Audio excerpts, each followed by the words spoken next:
الحمد لله رب العالمين والعاقبة للمتقين والصلاة والسلام على أشرف الأنبياء والمرسلين وعلى آله وأصحابه أجمعين. قال الله تبارك وتعالى في كلامه المجيد وفرقانه الحميد: فإن تابوا وأقاموا الصلاة وآتوا الزكاة فإخوانكم في الدين ونفصل الآيات لقوم يعلمون وإن نكثوا أيمانهم من بعد عهدهم وطعنوا في دينكم فقاتلوا أئمة الكفر إنهم لا أيمان لهم لعلهم ينتهون ألا تقاتلون قوما نكثوا أيمانهم وهموا بإخراج الرسول وهم بدؤوكم أول مرة أتخشونهم فالله أحق وأن تخشوه إن كنتم مؤمنين. শুকরিয়া আদায় করছি রবের দরবারে, যিনি আমাদেরকে সালাতুল জুমা আদায়ের জন্য মসজিদে আসার, বসার, কোরআন সুন্নাহ থেকে খুতবা শোনার তৌফিক দিলেন। সেই জন্য পড়ছি আলহামদুলিল্লাহ। জোরে সোরে সমস্বরে সবাই বলেন আলহামদুলিল্লাহ। আমরা প্রতি জুমাতেই সমসাময়িক বিষয়গুলির উপরে পর্যালোচনা করে থাকি, আলোকপাত করে থাকি। বর্তমান এই ভূগর্ভ, অগ্নিগর্ভ এই পৃথিবীতে শান্তি, স্বস্তি, নিরাপত্তা, স্থিতিশীলতার গ্যারান্টি কিভাবে হতে পারে, সমাজে, রাষ্ট্রে কিভাবে শান্তি প্রতিষ্ঠিত হতে পারে, নিরাপত্তার সাথে দুশ্চিন্তা মুক্ত জীবনযাপন মানুষ কিভাবে লাভ করতে পারে, সেগুলির গাইডলাইন পরিপূর্ণরূপে বলা আছে কোরআনে, বলা আছে সুন্নায়। কথা বলেন ঠিক কিনা? যদি কোরআন সুন্নাহ পরিপূর্ণ অনুসরণ আমরা করতে পারি, আশা করা যায় পৃথিবীটাই আল্লাহ আমাদের জন্য জান্নাত বানিয়ে দেবেন। কথা বলেন ঠিক কিনা? এই জন্য আমরা কোরআন থেকে শান্তির গাইডলাইন শুনবো। রাজি আছি তো সবাই ইনশাআল্লাহ? আমরা সূরা আত-তাওবা, যে তাওবাতে গোটা দুনিয়ায় মুসলিম উম্মাহ নিয়ে ষড়যন্ত্র চলছে, এরকমের ষড়যন্ত্র অতীতেও ছিল নাকি এটা নতুন করে শুরু হয়েছে? অতীতেও ছিল, আছে এবং ভবিষ্যতেও থাকবে। কিন্তু এই সংকটাপূর্ণ অবস্থা থেকে মুসলিম উম্মাহ কিভাবে উত্তরণ হতে পারে তার পরিপূর্ণ দিক নির্দেশনা বলা হয়েছে সূরা আত-তাওবায়। কোন সূরায়? সবাই বলেন কোন সূরা? সূরা আত-তাওবা। আমরা 1 থেকে 10 আয়াত পর্যন্ত কথা বলেছি। 11 নম্বর আয়াত থেকে আমরা আজকে কথা শুনব। আল্লাহ তাআলা বলছেন, ফাইন তাবু ওয়া আকামুস সালাতা ওয়া আতাউজ যাকাহ, যদি তারা তওবা করে এবং নামাজ কায়েম করে আর যদি যাকাত আদায় করে, ফাইখওয়ানুকুম ফিদ্দিন, তাহলে তারা তোমাদের দ্বীনি ভাই। সুবহানাল্লাহ বলেন। তাহলে আমাদের দ্বীনি ভাই হওয়ার জন্য শুধু মুখে মুখে বললে হবে না যে আমরা তোমাদের বন্ধু, আমরা তোমাদের ভাই। আমাদের ভাই হওয়ার জন্য অমুসলিমদেরকে আল্লাহ শর্ত দিয়েছেন 3টি শর্ত। কয়টি শর্ত? সবাই বলুন কয়টি? ঝিমায় পড়েছেন নাকি? কয়টা শর্ত? 3টা। 1 নম্বর ফাইন তাবু, যদি তারা তওবা করে ফিরে আসে, মানে ঈমান যদি আনে। ওয়া আকামুস সালাহ, 2 নম্বর ভাই, মুসলিমদের ভাই হওয়ার জন্য শর্ত হলো নামাজ পড়তে হবে। যে নামাজ পড়ে না সে কখনো মুসলমানদের ভাই হতে পারে না। 2 নম্বর এটা হলো নামাজ। 3 নম্বর হচ্ছে ওয়া আতাউজ যাকাত, যারা যাকাত আদায় করে। তাহলে নামাজ, তওবা করে ঈমান আনতে হবে, কুফরি ত্যাগ করতে হবে, শিরক ত্যাগ করতে হবে। 2 নম্বরে নামাজ আদায় করতে হবে, আর 3 নম্বরে যাকাত ফরজ হলে দিতে হবে। তাহলে আল্লাহ বলছে ফাইখওয়ানুকুম ফিদ্দিন, তাহলে এরা তোমাদের দ্বীনি ভাই। নচেত আমাদের দ্বীনি ভাই হওয়া যাবে না। এই সূত্র কে বলেছেন? আল্লাহ সুবহানাহু ওয়া তাআলা আমাদেরকে জানিয়ে দিয়েছেন। এরপরে আল্লাহ তাআলা বলছেন, মা কানা লিল মুশরিকিনা আন ইয়ামুরু মাসাজিদাল্লাহি শাহিদিনা আলা আনফুসিহিম বিল কুফর। মা কানা লিল মুশরিকিন, আল্লাহ বলছে মুশরিকদের জন্য এটা শোভনীয় নয়। কি শোভনীয় নয়? আন ইয়ামুরু মাসাজিদাল্লাহ, তারা আল্লাহর ঘর আবাদ করবে, এটা মুশরিকদের জন্য শোভনীয় নয়। শাহিদিনা আলা আনফুসিহিম বিল কুফর, এই অবস্থায় যে তারা তাদের নিজেদের উপরে কুফরের সাক্ষ্য দেবে, অর্থাৎ নিজেরা কুফরি আকীদা লালন করবে, আল্লাহকে অস্বীকার করবে, পরকালকে অস্বীকার করবে, আল্লাহ রসুলকে অস্বীকার করবে, আর তারা মসজিদেরও আবার দায়িত্বশীল হবে, সভাপতি হবে, সেক্রেটারি হবে, ক্যাশিয়ার হবে। আল্লাহ বলছে এটা হতে দেওয়া হবে না। তাহলে মুশরিকরা আল্লাহর ঘরের প্রতিনিধি, দায়িত্বশীল হতে পারবে না।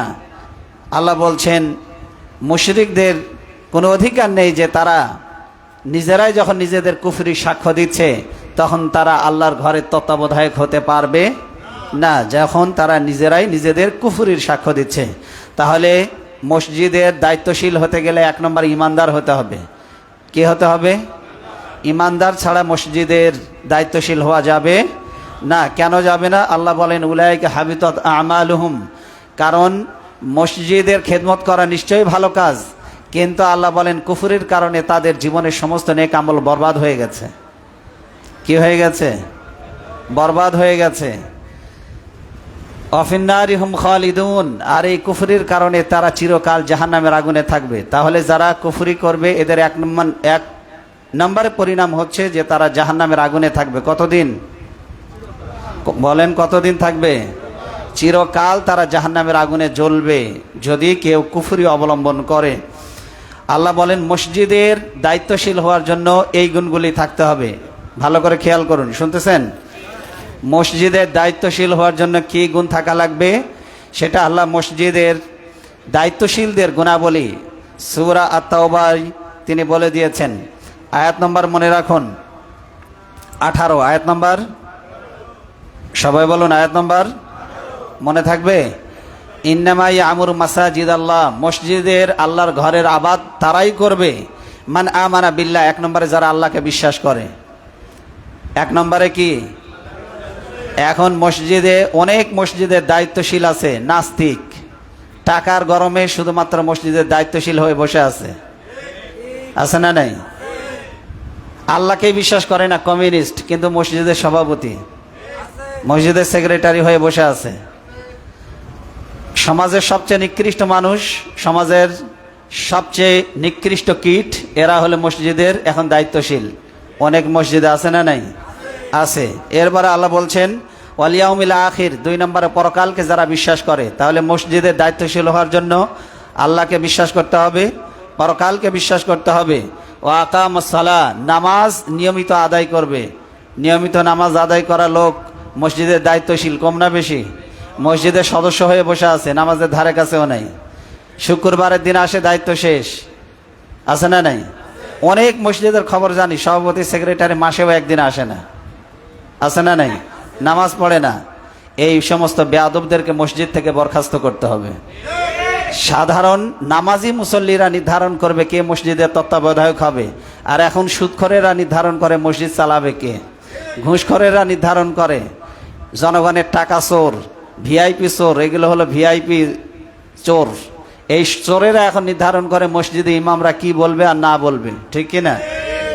এরকমের আছে না নাই? কারণ পাতিচোর যারা, পাতিচোর চেনেন তো? পাতিচোর কোনগুলো? আমচোর, বেলচোর, কচু চোর, জুতা চোর, ফিতা চোর, এরা হলো ছেঁচকা চোর, পাতিচোর। আচ্ছা বলেন, সারা জীবন জুতা চুরি করেও 1 তলা বিল্ডিং করতে পারবে জীবনে? কিন্তু ওই জুতা চোর যদি ধরা পড়ে, মুসল্লিরা গণপিটনি দেয় না? দেয় না? কিন্তু যারা কয়েক হাজার কোটি টাকা বিদেশে পাচার করেছে, এদের কি শাস্তি হওয়া উচিত? তাহলে আপনার ছিঁড়া জুতা চুরি করাতে যার মুরগি জবাই করলে হাত কাঁপে, সেও 2 লাথি মারে, ঠিক কিনা?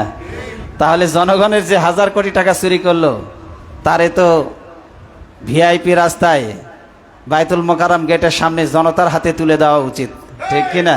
যেহেতু জনগণের টাকা, বিচার করবে জনগণ, ঠিক কিনা? আল্লাহ সুবহানাহু ওয়া তাআলা এরপরে বলছেন নামাজ আদায় করবে, ওয়া আকামাস সালাহ, যাকাত আদায় করবে।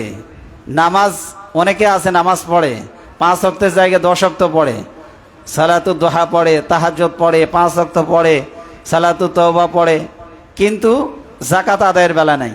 কারণ যাকাত দিতে গেলে টাকা লাগবে। আছে না নাই? তাহলে যাকাত দেয় না, অথচ ধনী, টাকার গরমে মসজিদের সভাপতি সেক্রেটারি হয়ে বসে আছে। এদেরও মসজিদের দায়িত্বশীল হওয়ার কোনো অধিকার নেই। আল্লাহ এরপরে বলছেন ওয়ালাম ইয়াখশা ইল্লাল্লাহ, মসজিদের দায়িত্বশীল হবে এমন লোক যে আল্লাহ ছাড়া পৃথিবীর কোনো শক্তিকে পরোয়া করবে না, ভয়ও করবে না। আল্লাহ ছাড়া পৃথিবীর কোনো শক্তিকে কি করবে না? ভয় করবে না। এটা হলো ইমানদার দায়িত্বশীল যারা মসজিদের রক্ষণাবেক্ষণকারী, তাদের বৈশিষ্ট্য হতে হবে। কয়টা বৈশিষ্ট্য বলেছি? 5টা। ভালো করে খেয়াল করুন। মসজিদের দায়িত্বশীল হবে 1 নম্বরে ইমানদার, 1 নম্বরে ইমানদার, 2 নম্বরে পরকালে বিশ্বাসী, 3 নম্বর নামাজ আদায়কারী, 4 নম্বর জাকাত প্রতিষ্ঠাকারী, আর 5 নম্বর আল্লাহ ছাড়া পৃথিবীর কাউকে ভয় করবে না। এই বৈশিষ্ট্যগুলি কি আছে এখনকার মসজিদের দায়িত্বশীলদের? মসজিদের দায়িত্বশীলদের, অধিকাংশ মসজিদের দায়িত্বশীলদের এই বৈশিষ্ট্য গুণাবলী নেই। আল্লাহ বলছে এদের মসজিদের দায়িত্বশীল হওয়ার কোনো অধিকার নেই। আল্লাহ বলছেন ফাআসা উলাইকা আন ইয়াকুনু মিনাল মুহতাদিন, আশা করা যায় এই গুণগুলি যদি থাকে তাহলে তারাই হেদায়েত প্রাপ্তদের অন্তর্ভুক্ত হবে। তাহলে এই গুণগুলি থাকলে মানুষ হেদায়েত প্রাপ্ত, নচেত গোমরাহ। নচেত কি? গোমরাহ। এরপরে 19 নম্বর আয়াতে আল্লাহ বলছেন আজআলতুম সিকায়াতুল হাজ ওয়া ইমারাতাল মসজিদুল হারাম। মক্কার কাফেরদের একটা অহংকার ছিল, একটা গৌরব ছিল। কি অহংকার জানেন? আমরা হলাম মসজিদের দায়িত্বশীল, আল্লাহর ঘরের দায়িত্বশীল, আমরা আল্লাহর ঘরের রক্ষণাবেক্ষণকারী। আমরা হাজিদেরকে পানি পান করাই, হাজিদেরকে চা খাওয়াই, হাজিদেরকে কফি খাওয়াই, হাজিদের জন্য তাবু খাটিয়ে দেই, কত ভালো ভালো কাজ করি। তওয়াফকারীদের জন্য আমরা সুযোগ সুবিধার ব্যবস্থা করেছি। আমাদের চেয়ে ভালো কাজ আর কার আছে? এটা ছিল মক্কার কাফেরদের একটা গৌরব। আল্লাহ তাআলা বলছেন আজআলতুম সিকায়াতুল হাজ্জি ওয়া ইমারাতাল মসজিদুল হারাম। আল্লাহ বলছেন তোমরা হাজিদেরকে পানি পান করায় আর ওয়া ইমারাতাল মসজিদুল হারাম, মসজিদে হারামের আবাদ করে, খেদমত করে, কামান আমানা বিল্লাহি ওয়াল ইয়াউমিল আখির, ওই ব্যক্তিদের সমপরিমাণ কোনোদিন হতে পারবে না। শুনতেছেন নাকি ঝিমায় পড়েছেন? শুনতে হবে, কেউ ঝিমাতে পারবেন না। আপনার সামনে যদি ঝিমায়, ওইটারে জাগিয়ে দেওয়ার দায়িত্ব আপনার। ডানে বামে লক্ষ্য করবেন। আমার দর্শে বসে কেউ মাথা নিচু করতে পারবেন না, চোখ বন্ধ করতে পারবেন না, সবাই আমার দিকে তাকায় থাকতে হবে। রাসূল সাল্লাল্লাহু আলাইহি ওয়াসাল্লামের সাহাবীরা এমনভাবে শুনতেন, উড়ন্ত পাখিরা ওড়া বন্ধ করে মাথার উপরে বসে যেত। তারা বুঝতে পারত না এটা মানুষ না খাজুরের ডাল। এইরকম করে শুনতে হবে, কারণ হেদায়েত পাওয়ার জন্য শর্ত হলো আপনি হেদায়েতের মুখাপেক্ষী হবেন। হেদায়েত আপনার মুখাপেক্ষী নয়। আল্লাহর কোরআন মনোযোগ সহকারে শুনতে হবে। রাজি আছেন? ভালো করে শুনুন। আল্লাহ বলছেন মসজিদের হাজিদেরকে পানি পান করিয়ে, আল্লাহর ঘরের মেহমানদেরকে পানি পান করিয়ে তোমরা ওদের সমপরিমাণ কোনোদিন হতে পারবে না। আল্লাহর ঘরের আবাদ করে ওই লোকদের সমপরিমাণ কোনোদিন হতে পারবে না। কামান আমানা বিল্লাহি ওয়াল ইয়াউমিল আখির, যারা আল্লাহর প্রতি ঈমান এনেছে, যারা পরকালকে বিশ্বাস করেছে, ওয়াজাহাদা ফি সাবিলিল্লাহ, আল্লাহর রাস্তায় যারা জিহাদ করেছে, আল্লাহর ঘরের মেহমান হাজিদেরকে পানি পান করায় আল্লাহর রাস্তায় জিহাদকারীদের সমপরিমাণ কোনো দিন তোমরা হতে পারবে না। তাহলে মুজাহিদ যে আল্লাহর রাস্তায় জিহাদ করে, ন্যায়ের পক্ষে, ইনসাফের পক্ষে, নিজের দেশের স্বাধীনতা সার্বভৌমত্ব পুনরুদ্ধারে যারা চেষ্টা করে, আল্লাহ বলেন ওদের সমপরিমাণ নেক আমল তোমরা কোনো দিন করতে পারবে না। তাহলে 1 নম্বর ঈমান আনতে হবে, পরকালকে বিশ্বাস করতে হবে, আর অন্যায়ের বিরুদ্ধে লড়াই করতে হবে, সংগ্রাম করতে হবে। তাহলে এটাই হলো আল্লাহর কাছে সর্বশ্রেষ্ঠ আমল। আল্লাহ বলেন লা ইস্তাউনা ইনদাল্লাহ, ওদের মতো কোনোদিন তোমরা হতে পারবে না। আল্লাহু লা ইয়াহদিল কওমাজ জালিমিন, আল্লাহ জালিম সম্প্রদায়কে কখনো হেদায়েত দান করেন না। এই আয়াতটি নাজিলের একটা প্রেক্ষাপট রয়েছে, ভালো করে শুনুন। আব্দুল্লাহ ইবনে আব্বাস রাদিয়াল্লাহু তাআলা আনহু থেকে বর্ণিত, তিনি বলেন বদর যুদ্ধে মোট 70 জন কাফের আল্লাহর রসুলের হাতে বন্দী হয়। কতজন? মুসলমানদের হাতে বন্দী হয় কতজন কাফের? 70 জন কাফের বন্দী হয়। এর মধ্যে 24 জন ছিল নেতৃস্থানীয় লোক। 24 জন কারা ছিল? নেতৃস্থানীয় লোক, 24 জন নেতা। এদের মধ্যে একজন ছিলেন আব্বাস রাদিয়াল্লাহু তাআলা আনহু, আব্বাস ইবনে আব্দুল মুত্তালিব, অর্থাৎ রসুলের চাচা। কে ছিল বলুন? রসুলের চাচা। তো রসুলের চাচা তখন ঈমান আনেনি, শিরকের ওপরে অবিচল থাকার কারণে, শিরকের ওপরে অটুট থাকার কারণে সাহাবাই কেরাম তাকে তিরস্কার করলেন, ভৎসনা করলেন। বাপ দাদা ধর্মের ওপরে এখনো টিকে আছো?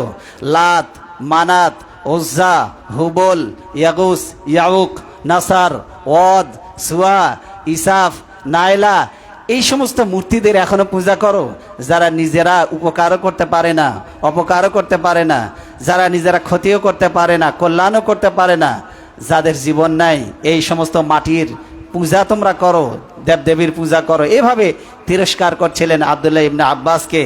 আলী রাদিয়াল্লাহু তাআলা আনহু তাকে যুদ্ধ এবং আত্মীয়তার সম্পর্ক ছিন্ন করার কারণে, যে আমার গোত্রের লোক, আমাদের দলের লোক, আমাদের পাড়া প্রতিবেশী হয়ে আমাদের সাথে যুদ্ধ করতে আসছো, এই যুদ্ধে জড়ানোর কারণে এবং শিরকের উপরে থাকার কারণে আলী রাদিয়াল্লাহু তাআলা আনহু তাকে ভৎসনা করলেন, তিরস্কার করলেন, অপমান করলেন। কাকে? আব্বাস রাদিয়াল্লাহু তাআলা আনহুকে। কে অপমান করলেন? আলী রাদিয়াল্লাহু তাআলা আনহু। তখন আব্বাস রাদিয়াল্লাহু তাআলা আনহু বললেন যে তোমরা আমাদের শুধু খারাপ গুণগুলি দেখলে, যে আমরা মূর্তি পূজা করি, এই করি, সেই করি, কিন্তু আমরা তো অনেক ভালো কাজও করি, তোমরা কি এটা চোখে দেখো না? তো আলী রাদিয়াল্লাহু তাআলা আনহু জিজ্ঞাসা করলেন, আচ্ছা তোমরা কি এমন ভালো কাজ করো বলো তো? তখন বলছে, আমরা হাজিদেরকে পানি পান করাই। কি পান করাই? কাদেরকে পানি পান করাই? নিঃসন্দেহে এটা একটা ভালো কাজ। নিঃসন্দেহে এটা কি বলুন? ভালো কাজ। এই যে গত কয়েকদিন আগে একজন আল্লাহওয়ালা একজন ব্যক্তি মারা গিয়েছে, যার কাজই ছিল উনি প্রায় 40 বছর অধিক সময় ধরে হাজিদেরকে চা খাওয়াতেন, কফি খাওয়াতেন, বিস্কিট খাওয়াতেন। আল্লাহর ঘরের মেহমান যারা হজ করতে যায়, তারা কি আল্লাহর ঘরের মেহমানদের খেদমত করতে পারাটা এটা সৌভাগ্যের লক্ষণ। এই জন্য আপনি হজ করতে গেলে আপনি যদি মনে করেন যে খাবার বাবদ আপনি 1 টাকাও খরচ করবেন না, 1 টাকাও আপনার খরচ করতে হবে না, কারণ ওরা মক্কার স্থানীয় লোকেরা, মদিনার লোকেরা এত দানশীল যে আপনার খেদমত করাটাকে তারা সৌভাগ্য মনে করে। এই জন্য বিভিন্ন কোম্পানিগুলি নিজ উদ্যোগে, বিভিন্ন ধনকুবের যারা আছে তারা নিজ উদ্যোগে খেজুরের ব্যবস্থা করে, তারপরে আপনার জমজম কূপ থেকে পানির ব্যবস্থা করে, আপনার জন্য শুকনা খাবারের ব্যবস্থা করবে। রকমারি খাবার আপনি খেয়েও শেষ করতে পারবেন না। এটাকে তারা ইবাদত মনে করে এবং নিঃসন্দেহে এটি একটি ভালো কাজ, আল্লাহর ঘরের মেহমানদের খেদমত করা। কথা বলেন ঠিক কিনা? কারণ তারা আল্লাহর ঘরের মেহমান। আব্দুল্লাহ, আল্লাহ বলছেন 3 শ্রেণী মানুষ হলো আমার মেহমান। কয় শ্রেণী? একটা হচ্ছে আল হাজ, 1 নম্বর হচ্ছে যারা হাজি, তারা হলো আল্লাহর মেহমান। 2 নম্বরে যারা উমরা করতে আসে, তারা হলো আল্লাহর মেহমান। হজ করতে না পারলেও জীবনে একবার হলে উমরা করবেন, কারণ উমরায় খরচ কম, 1.5 লাখ টাকার মধ্যে মোটামুটি করা যায়। তাহলে আল্লাহর মেহমান, হাজি আল্লাহর মেহমান, উমরাকারী আল্লাহর মেহমান, আর গাজী, এরপরে মুজাহিদ, যে আল্লাহর রাস্তায় জিহাদে রত আছে, সে হলো আল্লাহর মেহমান। সুবহানাল্লাহ। তাহলে এই 3 শ্রেণী আল্লাহর মেহমানদের অন্তর্ভুক্ত যেন আমরা থাকতে পারি, আল্লাহ তৌফিক দিন, বলেন আমিন। তো আল্লাহ তাআলা এই আয়াত নাজিল করে বললেন, না, হাজিদেরকে পানি পান করিয়ে আল্লাহর, নিঃসন্দেহে হাজিদের পানি পান করানো একটা ভালো কাজ, কিন্তু ওদের মতো কোনোদিন হতে পারবে না যারা আল্লাহকে বিশ্বাস করে, পরকালকে বিশ্বাস করে, আর যারা আল্লাহর রাস্তায় ন্যায়ের পক্ষে লড়াই করে। কথা বলেন ঠিক কিনা? আমি বলি, বর্তমান পৃথিবীর সর্বশ্রেষ্ঠ মুসলিম যদি দেখতে হয়, তাহলে পারে এখন দেখতে হবে আফগানিস্তানের মুসলমানদেরকে। পৃথিবীর সর্বশ্রেষ্ঠ মুসলিম যদি দেখতে হয়, তাহলে দেখতে হবে ফিলিস্তিনের মুসলমানদেরকে। আমি বলি, পৃথিবীর জান্নাতি মানুষগুলি এখন এখানে অবস্থান করছে। জান্নাতের টিকিট ওই ফুরফুরা মুরিদ পীর বলেন, আর চরমনায়ের পীর বলেন, আর 8 রশি বলেন, 16 রশি বলেন, কোন পীরের দরবারে জান্নাতের টিকিট নেই। জান্নাতের টিকিট রয়েছে জিহাদের ময়দানে, ঠিক কিনা? কিন্তু এখানে মুসলমানদের খুঁজে পাওয়া যায় না এখানে, কারণ নামাজ যে আল্লাহ ফরজ করেছেন, ওই আল্লাহ জিহাদও ফরজ করেছেন। আল্লাহ বলেছেন, কুতিবা আলাইকুমুস সিয়াম, তোমাদের উপরে রোজাকে ফরজ করেছি। ওই আল্লাহ একটু পরে গিয়ে বলছেন, কুতিবা আলাইকুমুল কিতাল, তোমাদের উপরে জিহাদকেও ফরজ করে দিয়েছি। কিন্তু নামাজের কথা শুনলে চুলকানি শুরু হয় না, রোজার কথা শুনলে চুলকানি শুরু হয় না, জিহাদের কথা বললেই জঙ্গিবাদের গন্ধ খোঁজে। কথা বলেন ঠিক কিনা? আমি বলবো, তোমার অন্তরে মুনাফিকি ঢুকেছে, ইমানকে সংশোধন করো। কারণ মুসলমান কখনো সন্ত্রাস আর জিহাদকে একত্রে মিশ্রিত করতে পারে না। সন্ত্রাস হলো হারাম, ওটা হলো কবিরা গুনাহ, আর জিহাদ হলো জান্নাত লাভের, আল্লাহর সন্তুষ্টি লাভের সবচেয়ে বড় মাধ্যম। কথা বলেন ঠিক কিনা? এটা পেলাম কোথায়? আছে কোরআনে। কোথায় আছে? সূরা আস-সফ। বলুন কোন সূরা? সবচেয়ে প্রিয় বান্দা কে? আল্লাহর কাছে সবচেয়ে ভালোবাসার প্রিয়, আল্লাহর মাহবুব, আল্লাহ যাকে সবচেয়ে বেশি আদর করেন, স্নেহ করেন, ভালোবাসেন, কে? শুনবেন কে? কথা বলেন না, শুনবেন? যার দাড়ি লম্বা তাকে আল্লাহ বলে নাই, যার টুপি লম্বা, যার জুব্বার বহর লম্বা আল্লাহ তাকেও বলে নাই, যার টাকা পয়সা বেশি তাকেও বলে নাই, যার ক্ষমতা বেশি তাকেও বলে নাই। আল্লাহ কাকে বলেছেন শোনেন, ইন্নাল্লাহা ইউহিব্বুল্লাযীনা ইউকাতিলুনা ফি সাবিলিহি সাফফান কাআন্নাহুম বুনয়ানুম মারসুস। আল্লাহর কাছে সবচাইতে প্রিয় ওই ব্যক্তি যারা কাতারবন্দি হয়ে সীসা ঢালা প্রাচীরের ন্যায় ঐক্যবদ্ধ হয়ে বাতিলের বিরুদ্ধে যারা লড়াই করে। সুবহানাল্লাহ। এরা হলো সবচেয়ে আল্লাহর প্রিয়। আল্লাহ জিহাদের ময়দানে যখন মুসলমানেরা কাতারবন্দি হয়ে দাঁড়ায়, আল্লাহ তখন তার উপরে হাসতে থাকেন, আল্লাহ তাকে দেখে হাসতে থাকেন, আনন্দিত হয়ে যান। স্বামী স্ত্রী যখন একে অন্যকে তাহাজ্জুদের জন্য জাগিয়ে দেয়, নিজেও ওঠে, স্বামী হলে স্ত্রীকে জাগায়, স্ত্রী হলে স্বামীকে জাগিয়ে দেয়, রাতে তাহাজ্জুদের নামাজে একে অপরকে ডেকে দেয়, আল্লাহ এদেরকে দেখেও হাসতে থাকেন। কোন সুবহানাল্লাহ। এই জন্য আমরা এই ভালো কাজে প্রতিযোগিতা করব, রাজি আছি তো ইনশাআল্লাহ? প্রতিযোগিতা ভালো কাজে নাই। এমপি মন্ত্রী হওয়াতে যেরকম প্রতিযোগিতা আছে, ভালো কাজে প্রতিযোগিতা আছে। চেয়ারম্যান মেম্বার হওয়ার জন্য যে প্রতিযোগিতা আছে, ভালো কাজে প্রতিযোগিতা আছে। ভালো কাজে প্রতিযোগিতা ছিল সাহাবাই কেরামদের মধ্যে, কিন্তু এটা আমাদের মধ্যে এই প্রতিযোগিতা নাই। আমাদের মধ্যে প্রতিযোগিতা আছে দুনিয়ার লোভ লালসা, ঠিক কিনা? টাকা পয়সা, ধন দৌলত, এরপরে বাড়ি গাড়ি নারী, কে কতটা বেশি উপার্জন করতে পারলো, কার চাকরির বেতন কত বেশি, কে কত বেশি ঘুষ খাইতে পারে, তারে দেখে এখন মেয়ে বিয়ে দেয়। একটা ছেলে সৎ, নামাজি, দিনদার, পরেশগার, আপনি তারে যদি বিয়ের প্রস্তাব নিয়ে যান তাহলে বিয়ে দেবে না, মেয়ে বিয়ে দেবে না। আগে চিন্তা করে সরকারি চাকরি কিনা, সরকারি চাকরি করলে আবার দেখে খোঁজে এর মধ্যে আবার উপরি ইনকাম আছে কিনা। কি ইনকাম? কথা বলেন, কি ইনকাম? আচ্ছা, এই বাংলাদেশে বলেন তো সবচাইতে সিভিল সার্ভিস, বাংলাদেশের সবচাইতে উন্নত মানের চাকরি হলো বিসিএস, এবং সম্মানজনক, সেফটি সিকিউরিটি অনেক বেশি। আচ্ছা, বিসিএস এর চাকরি ছেড়ে দিয়ে ওর সে নিম্ন পদের চাকরিতে কেউ যদি জয়েন করে, আপনি এরকে ভালো মানুষ বলবেন না পাগল বলবেন? পাগল বলবেন না?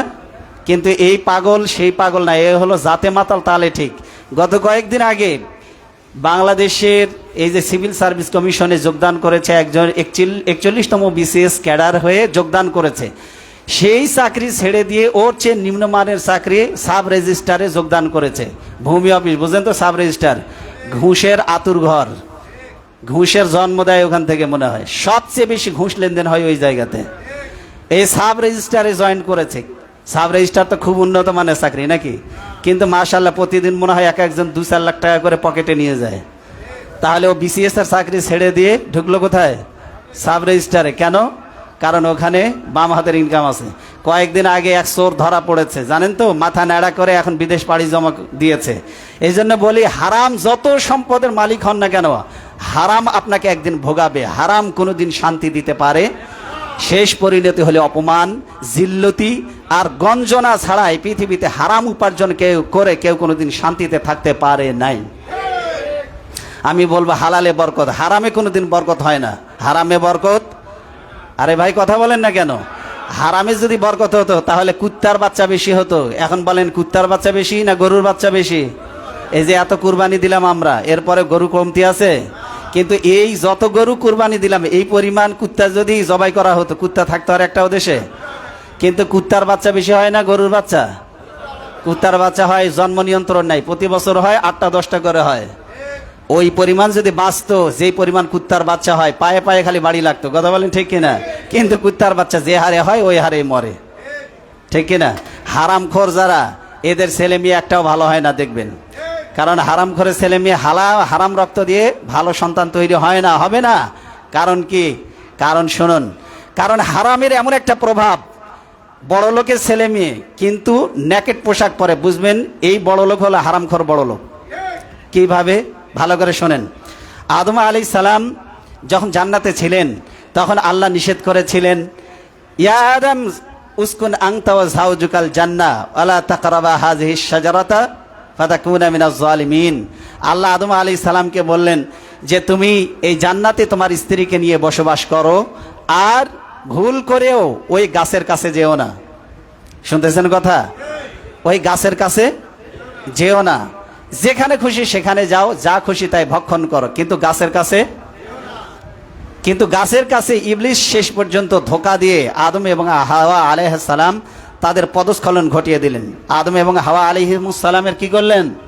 পদস্খলন ঘটিয়ে দিলেন। যখন এই নিষিদ্ধ গাছের ফল, আল্লাহ তো ওটা হারাম করেছিলেন, কথা বলেন ঠিক কিনা? এই হারাম নিষিদ্ধ গাছের ফল খাওয়ার সাথে সাথে কি হয়েছিল জানেন? কাপড় খুলে পড়ে গিয়েছিল। কারণ হারাম খেলেই কাপড় থাকবে না। এই জন্য দেখবেন বড় লোকের ছেলে মেয়েরা কাপড় পরেও অর্ধ উলঙ্গ, কথা বলেন ঠিক কিনা? যত ছিঁড়া পোশাক দেখবেন, যত খাটো, যত পাতলা, যত শর্ট, সব বড় লোকের ছেলে মেয়েদের। তবে সব না, এক শ্রেণী, তবে অধিকাংশই। কিন্তু বড় লোক, কিন্তু ছেলে মেয়ে নেকেট, বুঝবেন হারামখোর। কারণ হালাল উপার্জন দিয়ে সেই সন্তান কখনো খারাপ হতে পারে না, কারণ তার পোশাকটা শালীন হবে, মার্জিত হবে, ভদ্র হবে, কথা বলেন ঠিক কিনা? বাংলাদেশের দৃষ্টান্ত দুই রকমেরই আছে। শত শত কোটি টাকার মালিক, আবার কয়েকদিন আগে দেখলাম একজন সচিব পদ করেছে, রিটায়ারমেন্টে গিয়েছে। সেই সচিব বলছে যে আমার ঢাকা শহরে, মিডিয়াতে বলছে, আর মিডিয়ার যুগ এমন যুগ, কেউ মিথ্যে কথা বলে এখন পার পাবে না, কারণ সাংবাদিকরা এর খুঁটিনাটি সব টেনে বের করে নিয়ে আসবে, কথা বলেন ঠিক কিনা? তো সেই সচিব বলছে যে আমি আমার এই চাকরি জীবনে ঢাকা শহরে একটা বাড়িও করতে পারিনি, একটা জায়গাও কিনতে পারিনি, আমি একটা ফ্ল্যাটও কিনতে পারিনি। এরকমেরও ভালো মানুষ আছে না নাই? অথচ সচিবের দায়িত্ব পালন করেছে। ইচ্ছা করলে প্রতিদিন, সচিব যদি ইচ্ছা করে প্রতিদিন 20 থেকে 30 লক্ষ টাকা সে ইনকাম করতে পারে, কিন্তু কিছু নাই। এরকমেরও ভালো মানুষ আছে না নাই? তো উনি বলতেছে হারাম খেয়ে কোনোদিন ভালো থাকা যায় না। উনি বলছেন আমার কোনো রোগ ব্যাধি নাই, আলহামদুলিল্লাহ, আমি আমার ছেলে মেয়ে নিয়ে ভালো আছি। ওই যে বলেছি, হারামখোরের ছেলে মেয়েরা ভালো থাকতে দিবে না। যায় দেখবেন কোন মেয়ে নিয়ে ধরা পড়ছে, কোন মদের বারে যায় দেখবেন ফুট হয়ে পড়ে আছে, কার ছেলে মেয়েরা খুন করছে, কথা বলেন ঠিক কিনা? এরকমই তো হয়। যত হারামখোর দেখবেন তার ছেলে মেয়েরা উশৃঙ্খল ছেলে মেয়ে, বুঝবেন মা বাপের দোষ আছে, ঘটতে পারে নাই। এই জন্য বলি হালালের মধ্যে বরকত আছে, হারামে বরকত, কথা বলেন, হারামে বরকত নেই। এই জন্য আমরা হালালের পক্ষে, ভালোর পক্ষে, ন্যায়ের পক্ষে, কল্যাণের পক্ষে, ঠিক কিনা? রাজি আছি তো ইনশাআল্লাহ? আল্লাহ আমাদের তৌফিক দিন, বলেন আমিন। এরপরে আমরা আসব পরের আয়াতে। আল্লাহ সুবহানাহু ওয়া তাআলা কি বলছেন শুনুন। আল্লাহ তাআলা বলছেন লাকাদ নাসারাকুমুল্লাহু ফি মাওয়াতিন কাসীরা। শুনতেছেন? আল্লাহ তোমাদের বহু স্থানে তোমাদেরকে সাহায্য করেছিলেন। কত স্থানে? বহু স্থানে তোমাদেরকে সাহায্য করেছিলেন তোমাদের রব। কিভাবে সাহায্য করেছিলেন শুনুন। ওয়ায়াউমা হুনাইন, বিশেষ করে হুনাইন যুদ্ধের দিনে। কোন যুদ্ধের দিন? হুনাইন। ভালো করে প্রতিটা পয়েন্ট মনে রাখবেন কিন্তু, কারণ এখানে কথা আছে। ইজ আ'জাবাতকুম কাসরাতুকুম, তাদের বিপুল সংখ্যার বিপুলতা তোমাদেরকে উৎফুল্ল করেছিল। ফালাম তুগনি আনকুম শাইআ, কিন্তু এই সংখ্যা, এর বিপুলতা তোমাদের কোনো উপকারে আসেনি, বিন্দুমাত্র কোনো উপকারে আসেনি। অদাকাত আলাইকুমুল আরদ, আর এই জমিনটা তোমাদের উপরে বিমা রহবাত, প্রসারিত হওয়া সত্ত্বেও তোমাদের উপরে সংকুচিত হয়ে গিয়েছিল। জমিন বিস্তীর্ণ, প্রশস্ত জমিন, কিন্তু তোমাদের জন্য সংকীর্ণ হয়ে গিয়েছিল। আমরা যখন বিপদে পড়ি তখন বলি না পৃথিবীটা আমার জন্য ছোট হয়ে গেছে, বলি না? বিপদে পড়লে মানুষ বলে পৃথিবীটা আমার জন্য কি হয়ে গেছে? ছোট হয়ে গেছে। তার মানে আল্লাহ বলছে জমিন বিস্তীর্ণ ছিল, কিন্তু তোমরা এমন বিপদে পড়েছিলে হুনাইন যুদ্ধের দিনে, তোমাদের জন্য এই পৃথিবীটা ছোট্ট হয়ে গিয়েছিল, সংকুচিত হয়ে গিয়েছিল। কেন? আল্লাহ বলছেন বিমা সুম্মা ওয়াল্লাইতুম মুদবিরিন, তোমরা পিছন ফিরে পালিয়ে যাচ্ছিলে। কি ফিরে? তাহলে নিশ্চয়ই এর পিছনে একটা কারণ আছে, আছে না নাই? আসেন এই কারণটা আমরা একটু জানি, এরপরে আল্লাহ তাআলা কেন এই আয়াত নাজিল করলেন সেটাও একটু আমরা জানার চেষ্টা করি।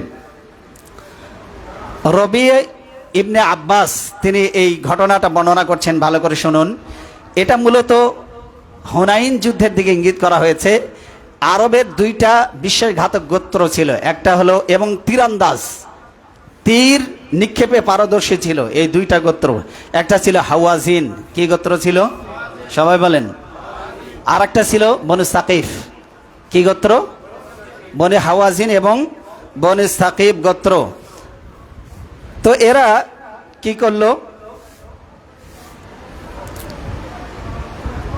রসুল সাল্লাল্লাহু আলাইহি ওয়াসাল্লাম যখন মক্কা বিজয় করলেন, মক্কা বিজয়ের সময় এই হাওয়াজিন এবং সাকিব গোত্র এরা চিন্তা করলো, মক্কার কাফেররা চিন্তা করলো আমাদের অস্তিত্ব বিলীন হয়ে যাবে এখন, যেহেতু মুহাম্মদ সাল্লাল্লাহু আলাইহি ওয়াসাল্লাম মক্কা দখল করে ফেলেছে। কারণ 10 বছর মদিনায় ছিলেন। কত বছর? 10 বছর। এবার 10ম হিজরিতে গিয়ে কি করলেন? মক্কা বিজয় করে ফেললেন। মক্কা যখন বিজয় করলেন তখন হাওয়াজিন এবং সাকিফ এই দুটি বিশ্বাসঘাতক গোত্র এবং এই দুটি ইসলামের দুশ্মনী করতে আগের থেকেই, এই দুই গোত্র ইসলামের চূড়ান্ত দুশ্মন ছিল এরা। এই দুই গোত্র তারা কুরাইশদের সঙ্গে মিলে রাসূল সাল্লাল্লাহু আলাইহি সাল্লামকে উৎখাত করার একটা ষড়যন্ত্র শুরু করে দিল। কারণ মক্কা বিজয় হয়ে গেছে, তারা চিন্তা করতে লাগলো যে আমাদের অস্তিত্ব এবার বিলীন হবে, আমরা আমাদের অস্তিত্ব ধরে রাখতে পারবো না, তাহলে আমাদের কি করতে হবে? মুহাম্মদ সাল্লাল্লাহু আলাইহি সাল্লাম এবং তার অনুসারী মুসলিম যারা আছে তাদেরকে সমূলে শেষ করে দিতে হবে। কি করে দিতে হবে? সমূলে শেষ করতে হবে। এই জন্য 4000 সৈন্যবাহিনীর এক বিশাল বহর নিয়ে তারা রাসূল সাল্লাল্লাহু আলাইহি সাল্লামের উপরে আক্রমণের প্রস্তুতি নিল। কত হাজার? 4000। এদিকে রাসূল সাল্লাল্লাহু আলাইহি সাল্লাম তাদের এই যুদ্ধ প্রস্তুতি এবং তাদের সেনাবাহিনীর বহর নিয়ে তারা মুসলমানদের উপরে আক্রমণের এই সংবাদ পেয়ে তিনি 12,000 মোট 10,000 মদিনায় এবং নবাগত অর্থাৎ নবমুসলিম যারা সবেমাত্র ইসলাম ধর্ম গ্রহণ করেছে মক্কায় এমন 2,000 বাহিনী, মোট 10,000 আর 2,000 কত হলো? 12,000 বাহিনীর এক বিশাল সেনাবাহিনীর বহর নিয়ে তিনি হুনাইনের দিকে রওনা দিলেন। ওই বনু সাকিফ এবং বনু হাওয়াজিন গোত্রকে মোকাবেলা করার জন্য এবং কুরাইশ কাফের যারা তাদের সাথে জোট হয়েছে মুসলমানদেরকে নিঃশেষ করে দেওয়ার জন্য, তাদের বিরুদ্ধে যুদ্ধ করার জন্য রাসূল সাল্লাল্লাহু আলাইহি ওয়াসাল্লাম কি করলেন? রওনা দিলেন।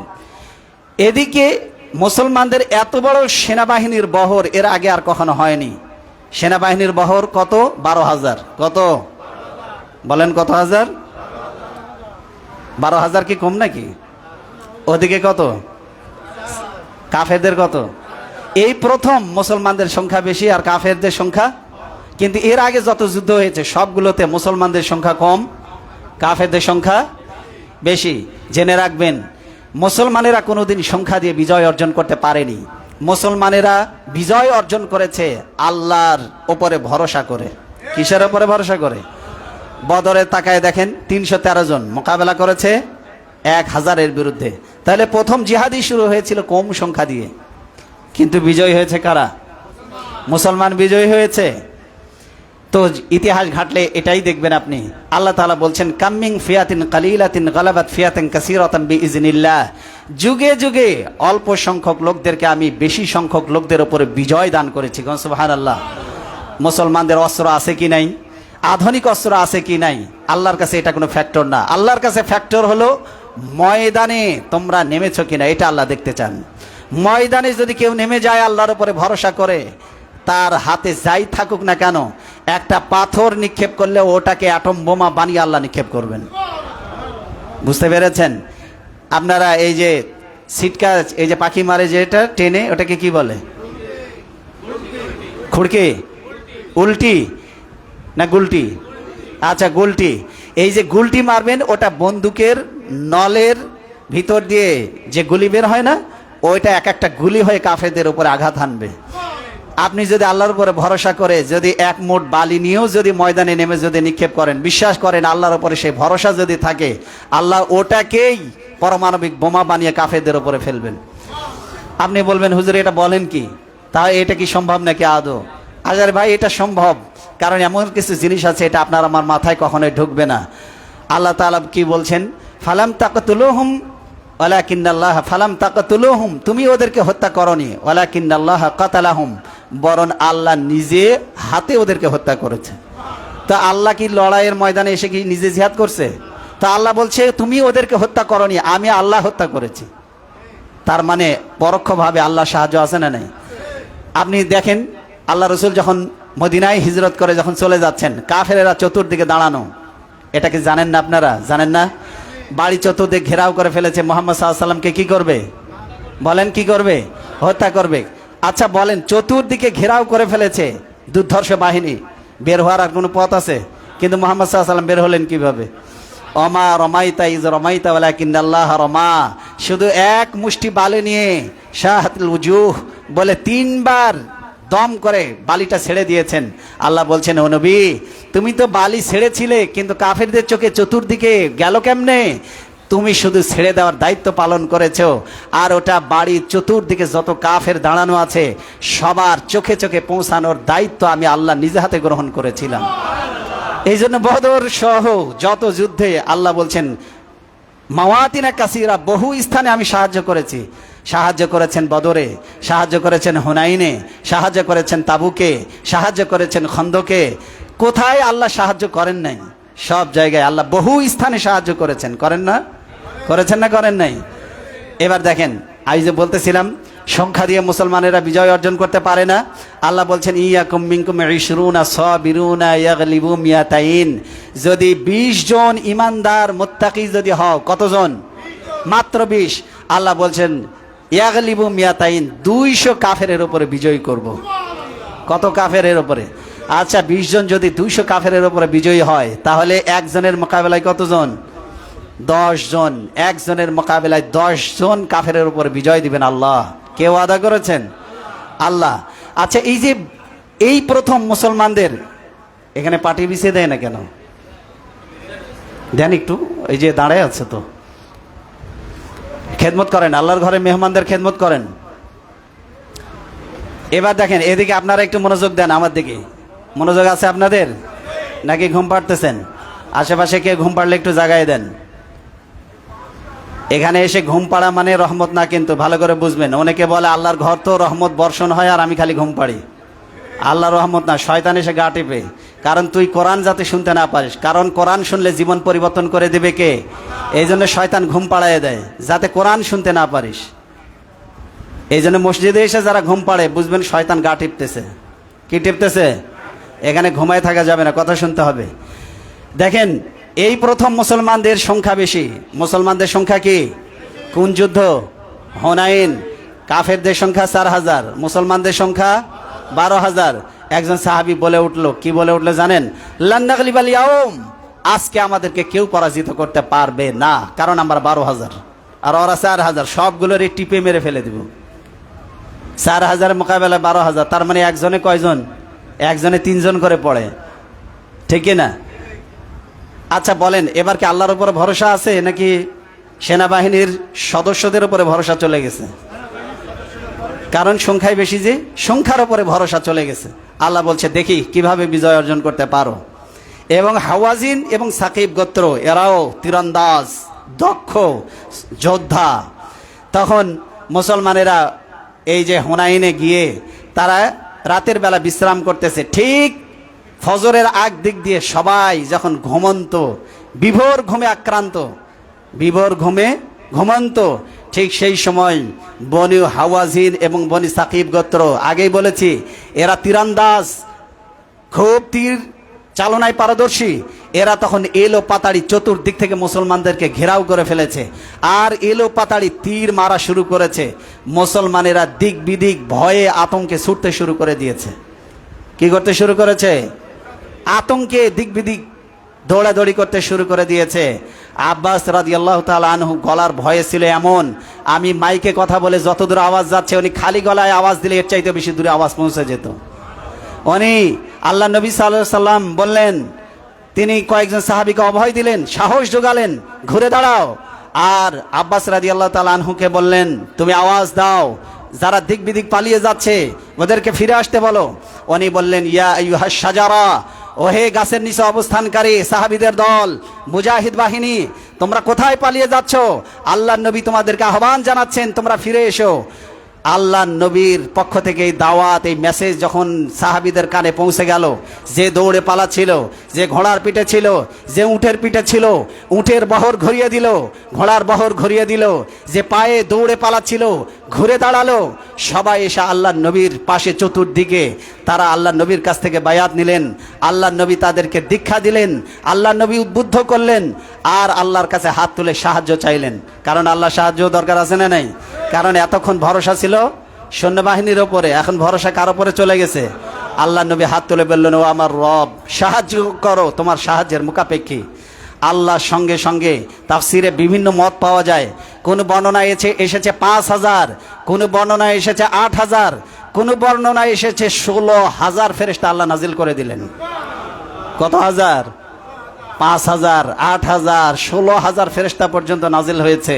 কিন্তু আল্লাহর উপরে ভরসা করার কারণে ওই ফেরেশতারা এসেছে, সাহাবীদের ঈমান বৃদ্ধি করেছে, মনোবল বৃদ্ধি করেছে, সাহস জুগিয়েছে, কিন্তু ওদেরকে লড়াই করতে হয়নি। সাহাবী ফেরেশতারা এসে শুধু সাহস জুগিয়েছে আর কাফেরদের অন্তরে ভীতি তৈরি করে দিয়েছে। আল্লাহ সুবহানাহু ওয়া তাআলা কাফেরদের মোকাবেলায় ফেরেশতা নাজিল করেছেন, কিন্তু লড়াই করা লাগেনি। তার আগেই মুসলমানদের হাত দিয়ে আল্লাহ বিজয় দিয়ে দিলেন। আল্লাহ বিজয় দিয়ে দিলেন। এই জন্য সংখ্যার বলে যারা লড়াই করবে, ইসলাম আল্লাহ বলেন তারা কোনোদিন বিজয় অর্জন করতে পারবে না। যদি তাই হতো তাহলে পৃথিবীতে আজকে মুসলমান মার খাওয়ার কথা ছিল না। কারণ পৃথিবীতে খ্রিস্টানদের পরে সবচেয়ে বৃহত্তর জাতিগোষ্ঠী হলো মুসলমান। সংখ্যার দিক থেকে যেমন বিশাল সংখ্যা মুসলমানদের রয়েছে, সম্পদের দিক থেকে প্রায় 65%, 65% সম্পদ রয়েছে মুসলমানদের হাতে। আপনি বাংলাদেশে মাটি যত খুঁড়বেন তত পানি পাবেন, কিন্তু ওই কুয়েত, ওই কাতার, ওই বাহরাইন, ওই ওমান, ও সৌদি আরব, ওই যে মিশর, আপনি যত নিচে যাবেন স্বর্ণের খনি পাবেন, যত নিচে যাবেন পেট্রোলের খনি পাবেন, যত নিচে যাবেন ডিজেলের খনি পাবেন। আল্লাহ এত নিয়ামত দিয়েছে, ওরা যদি কিচ্ছু নাও করে 1000 বছর ধরে বসে বসে খেতে পারবে, স্বর্ণের খনিতে হাতও দেওয়া লাগবে না। আল্লাহ এত সম্পদ দিয়েছেন। তাহলে আল্লাহ দিয়েছেন ঠিকই, কিন্তু অযোগ্যদের হাতে পড়েছে। কাদের হাতে পড়েছে? অযোগ্যদের হাতে পড়েছে। এই জন্য সংখ্যা দিয়ে মুসলমানেরা বিজয় অর্জন করতে পারে নাই। ওই যে বলতেছিলাম হুনাইনে আল্লাহ বলছেন বহু স্থানে সাহায্য করেছি, ইয়ারমুকে সাহায্য করেছি, বদরে সাহায্য করেছি, হুনাইনে সাহায্য করেছি। আল্লাহ বলছেন তাবুকে, খন্দকে, সব জায়গা, ওহুদে আমি সাহায্য করেছি, কিন্তু সংখ্যা তোমাদেরকে কখনো বিজয় এনে দিতে পারে নাই। এই জন্য ভরসা কার উপরে? আল্লাহ বলছেন সুম্মা আনজালাল্লাহু সাকিনাতাহু আলা রাসূলিহি, আল্লাহ তার রসুলের উপরে সাকিনা, প্রশান্তি নাজিল করলেন। কোন সুবহানাল্লাহ। ওয়া আলাল মুমিনিন, আর আল্লাহ নাজিল করলেন মুমিনদের উপরে প্রশান্তি নাজিল করলেন। ওয়া আনজালা জুনুদাল লাম তারাওহা, এমন এক কুদরতি শক্তি নাজিল করলেন, সাহায্য নাজিল করলেন, এমন এক বাহিনী নাজিল করলেন যাকে তোমরা দেখো নাই। সুবহানাল্লাহ বলেন, যাকে তোমরা দেখো নাই। আল্লাহ বলেন ওয়া'আযাবাল্লাযীনা কাফারু, আল্লাহ কাফেরদেরকে শাস্তি দিলেন। ওয়াযালিকা জাযাউল কাফিরিন, আর এটাই ছিল কাফেরদের প্রতিদান। এটা কি ছিল? কাফেরদের প্রতিদান। আপনি যদি মুসলমানেরা যদি আবারও ঘুরে দাঁড়ায়, তাহলে এই মুসলমানদের সাহায্য করবেন কে? বলেন কে করবেন? কিন্তু ময়দানে আসতে হবে। ময়দানে আজ না থাকার কারণে কাফের বেঈমানেরা ছোট ছোট রাষ্ট্রগুলিকে সব দখল করে নিচ্ছে একে একে। এবার বাংলাদেশে, আমি পৃথিবীর মানচিত্রে অবস্থিত দ্বিতীয় এক ফিলিস্তিন, বাংলাদেশের উপরে নজর পড়েছে শকুনদের। এই শকুনদের খামচানি থেকে বাংলাদেশের মানচিত্রকে যদি মুক্ত করতে হয়, তাহলে তাওহীদবাদী তরুণদের, যুবকদের আবার জেগে উঠতে হবে। তা না হলে এই স্বাধীন সোনার বাংলাদেশ হয়ে যাবে পরাধীনতার শিকলে বন্দী। কি হয়ে যাবে? পরাধীনতার শিকলে বন্দী। আপনি হয়তো ভাবছেন আমাদের দেশে রয়েছে শক্তিশালী সেনাবাহিনী, আমাদের দেশে রয়েছে নৌবাহিনী, আমাদের দেশে রয়েছে শক্তিশালী বিমান বাহিনী, আমাদের দেশে রয়েছে বর্ডার গার্ড। বিশ্বাস করেন ভাই, যদি ঈমান, সাহসিকতা, আর আপনি যদি বুদ্ধিমান না হন, যদি কাফেরদের সাথে চুক্তি হতে পারে, কিন্তু এককভাবে সব কিছু উজাড় করে দেবেন, আপনার কোনো নিয়ন্ত্রণ থাকবে না, এমনটি যদি হয়, তাহলে বিশ্বাস করেন কাফেরেরা যেই জায়গাতে ঢুকেছে ওই জায়গাকে তারা দখল করে ছেড়েছে। হায়দ্রাবাদ আজকে যেটা ভারতের অঙ্গরাজ্য, এই হায়দ্রাবাদ এক সময় স্বাধীন ছিল, ধন সম্পদে পরিপূর্ণ ছিল, মুসলমানেরা রাজত্ব করত। ব্রিটিশরা যখন স্বাধীন করে দিয়ে গেল, যখন পাকিস্তান আলাদা হয়ে গেল, যখন ভারত আলাদা হয়ে গেল 1947 সন আর 1948 সনে, ঠিক সেই সময় ভারতের মধ্যে হায়দ্রাবাদ ছিল স্বাধীন, কিন্তু সেই হায়দ্রাবাদ আজকে পরাধীন হলো কি কারণে? সংখ্যালঘুদের উপরে অত্যাচারের ভুয়া অজুহাত তুলে চতুর্দিক থেকে তাদেরকে ঘেরাও করে ফেলে মাত্র 5 দিনের ব্যবধানে হায়দ্রাবাদকে দখল করে ফেলেছে। হায়দ্রাবাদ আজ পরাধীনতার শিকলে বন্দী। বাংলাদেশ যদি এখনো সচেতন না হয়, বাংলাদেশ দ্বিপাক্ষিক চুক্তির ক্ষেত্রে যদি অন্য জাতিদের সাথে চুক্তি হতে পারে, শুধু আমরাই দিব তা নয়, বরং তারাও দেবে, আমরাও দেব। কিন্তু তারা তা করবে না, বরং আমাদের কাছ থেকে নেবে, তারা দিবে না। নেপাল ভুটান মাত্র 17-18 কিলোমিটার দূর, তারা করিডোর দেয়নি, তারা ট্রানজিট দেয়নি, কারণ ওরা জানে ভারত হলে এমন এক বিশ্বাসঘাতক জাতি। এই জাতি যত সীমান্তবর্তী দেশ রয়েছে, কোনো দেশের সাথে এদের সম্পর্ক ভালো নয়। এরা হলো এই জাতি যারা নেবে ভোগে বিশ্বাসী, কিন্তু ত্যাগে বিশ্বাসী না। কারো সাথে সম্পর্ক ভালো নয়, না চীনের সাথে, না নেপালের সাথে, না ভুটানের সাথে, না মালদ্বীপের সাথে, কারো সাথে সম্পর্ক ভালো নয়। এই জন্য বুঝে শুনে পা ফেলতে হবে, বুঝে শুনে পা ফেলতে হবে। আমার স্বাধীন সোনার বাংলাদেশ যেন ফিলিস্তিন না হয়, ওরা যেন আমাদের মসজিদে নামাজ আদায়ে যেন 144 ধারা জারি করার সুযোগ না পায়। এখনই যদি সোচ্চার না হয় এই জাতি, তাহলে জেনে রাখবেন, এই যে সুন্দর করে কোরআনের কথা শুনতেছেন, এই ভূমি যদি পরাধীন হয়ে যায়, কাশ্মীরে যেমন মুসলমানরা জুমার নামাজ আদায় করতে গেলে গুলি করে হত্যা করা হয়, আপনাদেরকে মসজিদে গুলি করে হত্যা করা হবে যদি এই জাতি জাগ্রত না হয়। এই জাতি জাগবে না আমি জানি, কারণ এদের সেই ঈমান নেই। এদের আল্লাহ রাখবেও না, কারণ আল্লাহ রাখার প্রয়োজনও নেই। কারণ অবাধ্য নাফরমান জাতির আল্লাহর কোনো প্রয়োজন নেই। আল্লাহ বলছে ওয়াস্তাবদিল কওমান গায়রাকুম, তোদেরকে শেষ করে দিয়ে নতুন এক প্রজন্ম তৈরি করব, যারা হবে তাওহীদবাদী, যারা হবে ঈমানদার, যারা হবে মুত্তাকি, যারা কাফেরদের পা চাটা গোলাম হবে না। এরা হবে এমন জাতি যাদেরকে দেখলে কাফের বেঈমানেরা থরথর করে কাঁপবে। এই জন্য আসুন ভাইরা আমার, আমরা ঈমানটাকে আগে তরুতাজা করি। রাজি আছি তো ইনশাআল্লাহ? আল্লাহর জন্য, দেশের জন্য যদি প্রয়োজন হয়, আমরাও আমাদের দেশের বাহিনীর সপক্ষে প্রত্যেকটা মুমিন মুসলমানকে এক একটা সিপাহ সালারের ভূমিকা পালন করতে হবে। প্রয়োজনে জীবন দিতে হবে অখণ্ডতার জন্য, স্বাধীনতার জন্য। রাজি আছি তো ইনশাআল্লাহ? মুক্তিযোদ্ধা ভাতা পাওয়ার জন্য লড়াই করব না। অনেক ভুয়া আছে, লড়াই না করেও মাসে 30-35 হাজার টাকা ভাতা খেয়ে যাচ্ছে, আছে না নাই?